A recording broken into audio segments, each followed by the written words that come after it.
Hi, welcome to the video. I just want to talk real briefly about the Beast of Revelation. I actually see two different beasts and which fits what's actually going on during that time. So I have color coded. The first beast is blue or cyan, and the second beast is red. And then the green is actually the house of Israel that came to Christ.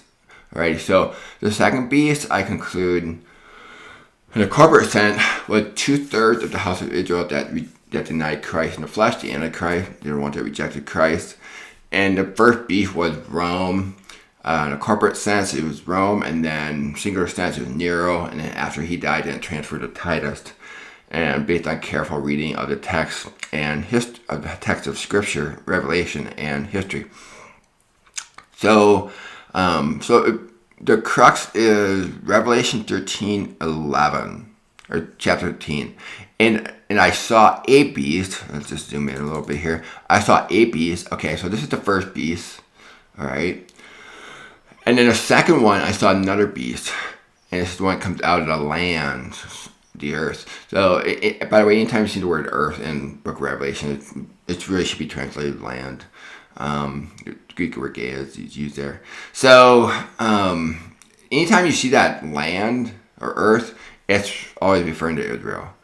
And so, I conclude the singular sense of the second beast was Eleazar.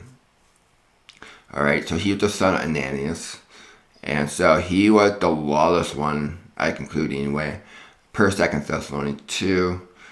He died at the Masada in AD 73. Now notice I point out AD 73, I did not say AD 70.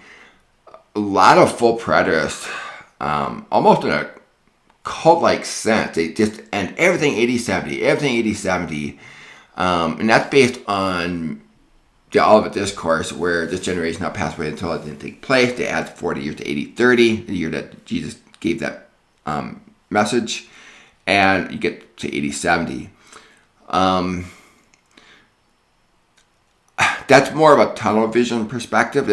It's true that yes, it was 40 years. You add 30 plus 40, you get AD 70. That's when the temple was destroyed. But that's all they were talking about in that passage in the end of the age.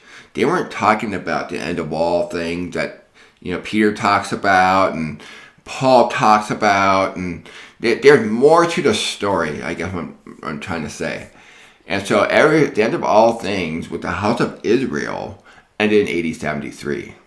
All right, including there's like 960 that are alive remaining of what's in red here, the second beast, who are still left at the Masada. The rest of them died in AD 70, destruction of the temple. All right. So there's more to the story. If you go to my timeline, you'll see what I'm talking about. I've carefully pieced together. Unfortunately, not one scholar today had taken writing Josephus, tied it with the scripture, got their dates correct, and then built from there like a jigsaw puzzle, adding the rest of the passages that fit to make the complete picture. Not one single scholar, unfortunately, has done that. I hope that changes. I hope somebody does that down the road, and then we can compare to my timeline. Unfortunately, I'm the only one on the face of the planet that has done that, that I know of, and I hope that changes anyway. So the cyan is Rome, and the singular beast being Nero, and eventually Titus. So you notice here the word he here is in red, referring to Eleazar, and it transitions here, right, where it says should both speak, and it transitions to the more powerful beast, which was Rome. And then that's where we get to the calculation of the singular beast of Rome, all right, which was Nero at the time. He was the sixth king. He was nicknamed Beast in his day. So they already knew who it was. So when they did the calculation, it just confirmed it was Nero. And it was not uncommon for the Jews back then to go back and forth between Hebrew and Greek. That was normal. We don't do that so much today, but that's the way it was. That's where we have to pay attention to the setting of the scriptures that was written in. A lot of futurists will say, oh, but it has to be in, you have to translate to Hebrew in order for that to work, whatever. That was the norm back then. So it's really not an argument argument from silence, really. So, and then part 2 here, and just continue on, chapter 16, Revelation 16 and 17, and do the same thing. Cyan versus the red and the green. So you can read it, come to your own. And then here I have some links. So Beast of Revelation identified it has more to do with Rome. And then this person thinks it's all Israel. So I gave you access to some sources. This is based on the Predator papers. I guess somebody by the name of Patricia is behind that. So this person even goes so far as to say that Beast was never Rome. But as I pointed out here, that was actually both. You have first beast and the second beast.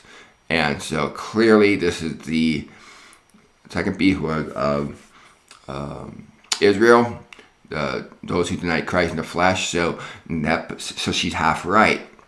And then this here, the first beast, this is clearly government, and this would have been Rome. Alrighty, so she's half wrong. And then this person is half right. This would link to the video on my channel, Beast of Revelation Identified, where Ken Gentry gives a speech. So if you go to the description, there's actually a timeline. I broke it up by time, so you can just click go directly to what you want to see. The intro or whatever. You can go directly to whatever you want to watch. So there's question and answers here at part 3. All right, and you can go directly to the question if you want. So it'll save you a little bit of time. So anyway, and if you click on this one here, I'll just bring you to Predator Papers, her thoughts on that. So anyway, like I said, I'm not going to spend a whole much time on it. Love to hear your thoughts, but it makes sense because the bride of Christ was the house of Israel, those who came to Christ. All right. So then you had two beasts. So the 1/3 of the house of Israel was the bride of Christ. The remaining 2/3 was one of the beast from the land, all right, land of Israel, all right. And then you had the other beast with Rome. So both of the beasts were persecuting and murdering Christians, and the bride of Christ was only the house of Israel who came to Christ, not Christians in general. A lot of Christians think today that the bride of Christ is just believers in general, and that I don't come to that conclusion. Believers today are basically the offspring, if you will. In Galatians 4:26, it describes because the house of Israel came to Christ as our mother. All right. So what does that make us? The offspring. What does that make the husband? Jesus, the Father, as the husband. All right. So that's kind of the picture where I'm coming from. So these prophecies in the New Testament has to do with our mother. It doesn't have to do with us. So the futurist, without realizing it, futurists today, whether you're dispensationalist or whatever, without realizing, they have taken the prophecy that had to do with our spiritual mother, pushed her off to the side, and made it more about, no, it's about me, myself, and I. And the same token, you're making God, the Father, look like a false prophet repeatedly over and over and over again. You look throughout history, Hal Lindsey, Great Planet Earth, and God, here's the whole body. I don't have in my head, but it just goes on and on and on. And it'll always be with that, the false, making God look like a false prophet over and over.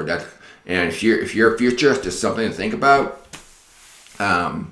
And every single futurist after the prophecies had to do with our mother, her spiritual mother.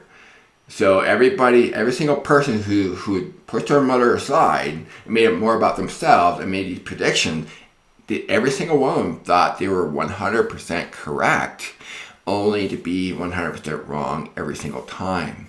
So just something to think about. So, alrighty. Well, anyway, that's all I wanted to say. And so again, it's color coded for you. So yeah, if you disagree with the color or if I'm missing something, just let me know in the comments below. I appreciate that. Thank you very much, and you have an awesome day.